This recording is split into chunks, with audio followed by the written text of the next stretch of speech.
Hello and welcome to Secrets of Organ Playing podcast. We are your hosts, Vidas and We've been mastering secrets of organ playing for more than 20 years and sharing them on this blog since 2011. On this show, which we create from our home in Vilnius, Lithuania, we strive to help you grow in every area of organ playing, including practice, technique, repertoire, sight reading, hymn playing, improvisation, composition, music theory, harmony, and many others. Our hope is to help you become a complete musician, or what we call as total organist, a program which we have created to help you reach your dreams faster than you would do on your own. If you are new here, we invite you to subscribe to receive free updates of this blog at organduo.lt. By subscribing, you will also receive free video how to master any organ composition and 10-day organ playing mini course. And now let's go to the podcast for today. Hi guys, this is Vidas. And Usha. Let's start episode 568 of Secrets of Organ Playing podcast. This question was sent by Paulius, and he writes, "Hello, Vidas, do you have the pedaling of D major scale in the Baroque style?" Paulius. Do you know what he's talking about, Osha? Who doesn't know this famous D major prelude by J.S. Bach? Do you think that which opens with passage of D major scale in the pedal? Do you think that Paulius is playing this piece himself? I don't think. I think he is asking, how to pedalize this scale for his colleague and friend. Could be. Which is sort of very interesting sounding when you are asking people for other people. Yes, I would suspect that too. Lithuanians sometimes they never ask us questions directly, or never truly engage with our content online. Have you noticed that? Yes. I'm sure they can read English or understand English or hear our voices. We don't talk complicated English. They could understand most of it, right? Plus, it's organ-related stuff, so it's not that difficult. But for some reason, Lithuanians, I would say, ignore us, right? Well. Or not? That's, envy. Envy. As always. That's the main feature of Lithuanian folks. We are just very envious. For people who are more successful than them? Well, yes, I guess maybe even for people who are different. Who think outside of the box and see outside of the box. Sure. And we're not talking about Paulius now. Yes, definitely Paulius not. is our friend. So,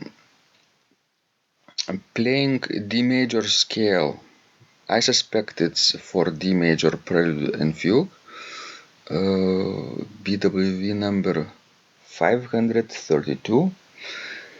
And the principle that I usually apply here, I hold this principle for every Baroque piece, every Baroque pedaling, up to, let's say, 19th century.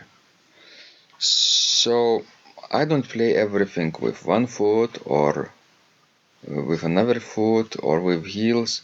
The system is that you use alternate toes whenever possible. Left, right, left, right, left, right, or right, left, if in descending motion. But there are exceptions. Sometimes you play with the same foot. And this system was described in very easy terms by Harald Vogel in his preface, I think, to Tabulatura Nova by Samuel Scheidt. And I read it and it made sense. Then later, of course, Richard Stauffer, organ method book, applies this extensively. And that's where we had learned our early technique from. So basically, it's a common knowledge for people who, are thinking about historical performance or accuracy of historical performance. Mm-hmm.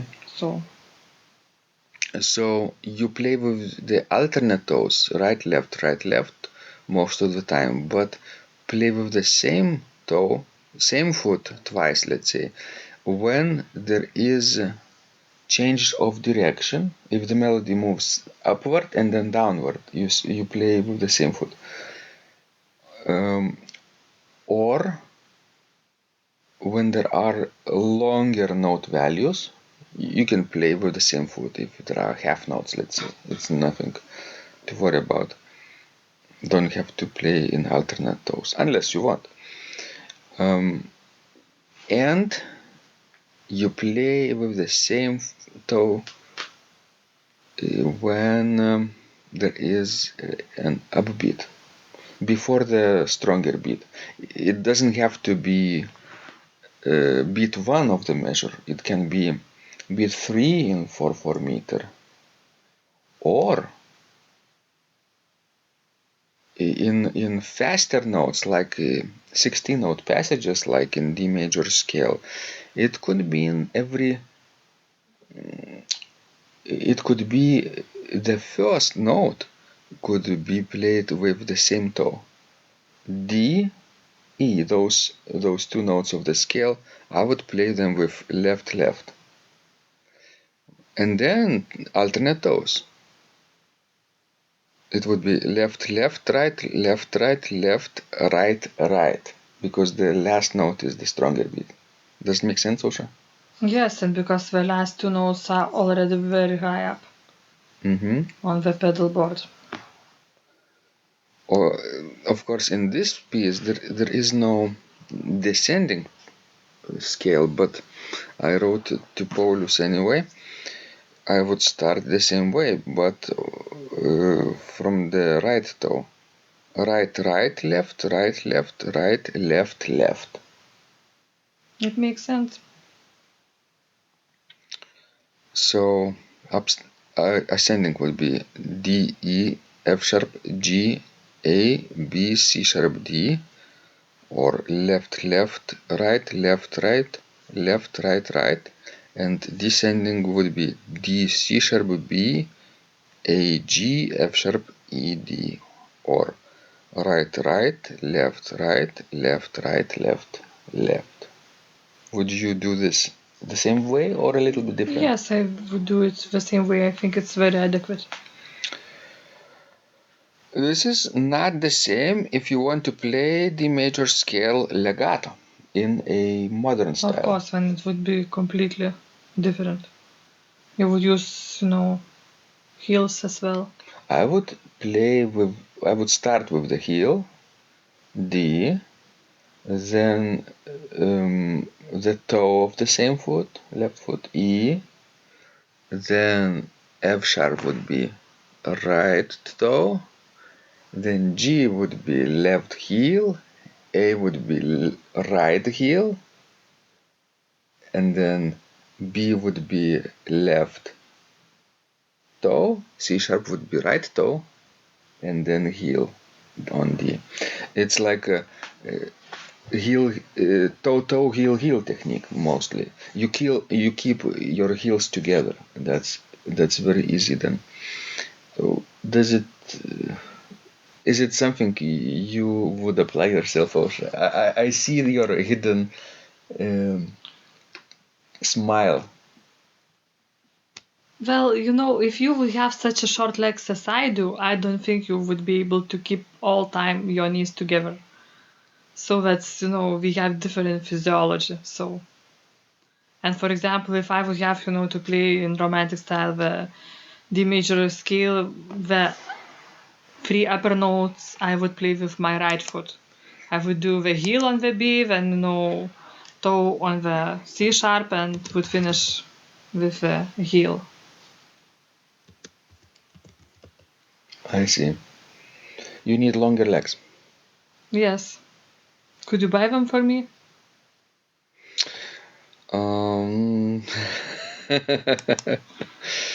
Good question. I'm just looking at YouTube videos that I did. Hello. And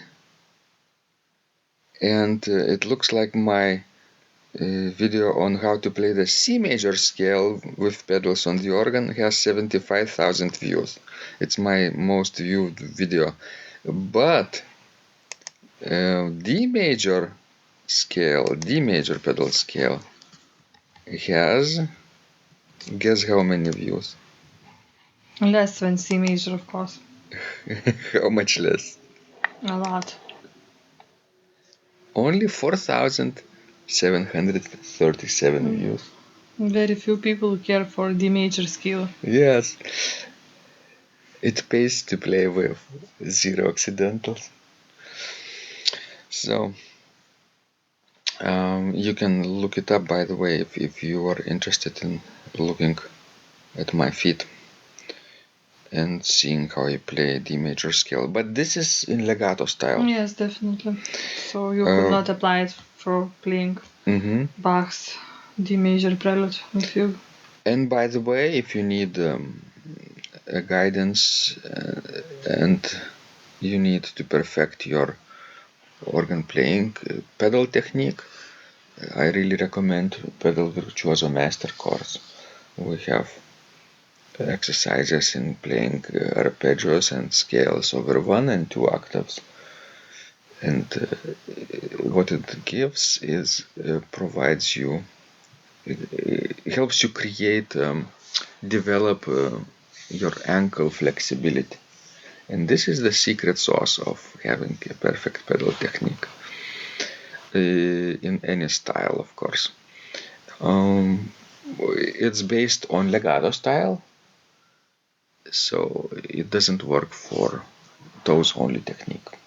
But just something to keep in mind if you want to perfect your pedal technique.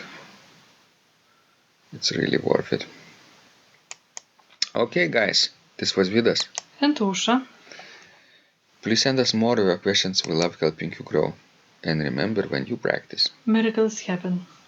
This blog is supported by Total Organist, the most comprehensive organ training program online, where you will find courses for every area of organ playing, including technique, practice, sight reading, repertoire playing, hymn playing, improvisation, composition, music theory and harmony, with hundreds of scores and thousands of exercises.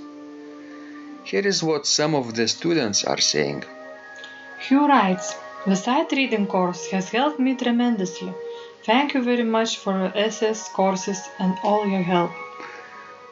Robert writes, "I found the fingerings, registration ideas and general comments to be excellent." John writes, "I have found your download very helpful. It was really excellent. I have watched some of your teaching videos, and when I read your instructions, I tried to imagine you were teaching me. You may feel disappointed that I am 2-3 days behind, but I am a slow learner, and I have committed to taking the time to get it right, as you say. But the other night my wife commented that she had never heard me play such a detailed melody in the left hand so well. My left hand is generally poor." Robert writes, "It has been a great pleasure in my life of having discovered your courses and material as well as the YouTube work of recordings. You have a calm and pleasant way of teaching." Ron writes, "Hi Vidas and Usha, thank you guys. What a wonderful response to my email note to you. You've got me right, and I feel you understand my level of playing. Yes, at home, and lucky that I have an organ for that reason. I am paying attention to this, and I am going to try this haha no longer secret model. Yes, and I love Cesar Frank too.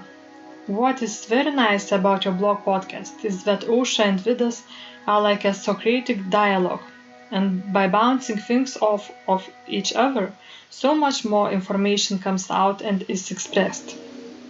Your comments contain a wealth of information and understanding. I really appreciate this. It is very inspiring and will keep us moving forward. Would you like to receive the same or even better results that our students are getting? If so, join them at organduo.lt/total-organist. And of course, you will get the first month free too. You can cancel anytime. Also, if you haven't yet subscribed to receive free updates of this blog, make sure you do that at organduo.lt. By subscribing, you will also receive free video, how to master any organ composition and 10-day organ playing mini course. This was Vidas. And Osha from Secrets of Organ Playing. And remember, when you practice, Miracles happen.